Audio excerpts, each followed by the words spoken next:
ഓണക്കാലത്ത് കാറ്ററിംഗ് മേഖലയിൽ ഉയർന്നുവരുന്ന വ്യാജന്മാരുടെ കടന്നുകയറ്റത്തിനെതിരെ സർക്കാർ നടപടി സ്വീകരിക്കണമെന്ന് all Kerala caterers association. Catering രംഗത്തെ വ്യാജന്മാരെ പൊതുജനങ്ങൾ തിരിച്ചറിയണമെന്നും ഭാരവാഹികൾ പറഞ്ഞു.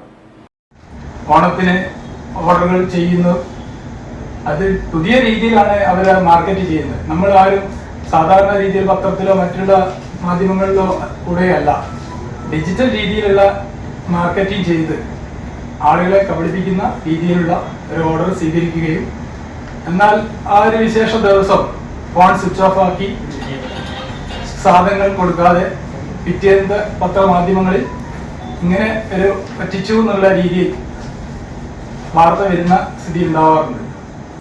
ജില്ലയിൽ 200-ൽ പരം അംഗീകൃത കാറ്ററേഴ്സ് പ്രവർത്തിക്കുന്നുണ്ട്.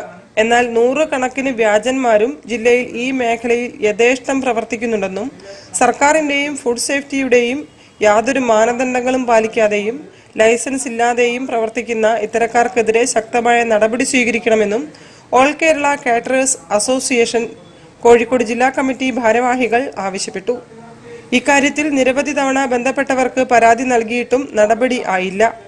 തട്ടുകട ലൈസൻസിന്റെ മറവിൽ വലിയ ഭക്ഷണ സാധനങ്ങൾ വിതരണം ചെയ്യുന്ന പ്രവണത തടയണമെന്നും ഭാരവാഹികൾ വാർത്താസമ്മേളനത്തിൽ ആവശ്യപ്പെട്ടു. വാർത്താസമ്മേളനത്തിൽ ജില്ലാ പ്രസിഡന്റ് പ്രേംചന്ദ് വള്ളിൽ, സംസ്ഥാന സെക്രട്ടറി പി ഷാഹുൽ ഹമീദ്, സംസ്ഥാന സമിതി അംഗം കെ ബേബി, ജില്ലാ വർക്കിംഗ് സെക്രട്ടറി സ്വരൂപ് എന്നിവർ പങ്കെടുത്തു. ഞങ്ങൾ പലതവണ അധികാരികളുടെ ശ്രദ്ധയിൽപ്പെടുത്തിയിട്ടും അത് വേണ്ടത്ര നടപടികൾ സ്വീകരിക്കുവാൻ ഇതുമായി ബന്ധപ്പെട്ട അധികാരികൾ മുന്നിട്ട് ഇറങ്ങുന്നില്ല എന്നൊരു പരാതിയും ഞങ്ങളുടെ സംഘടനയ്ക്കുണ്ട്. News bureau, Kozhikode. വാർത്തകളിൽ ഒരു ഇടവേള.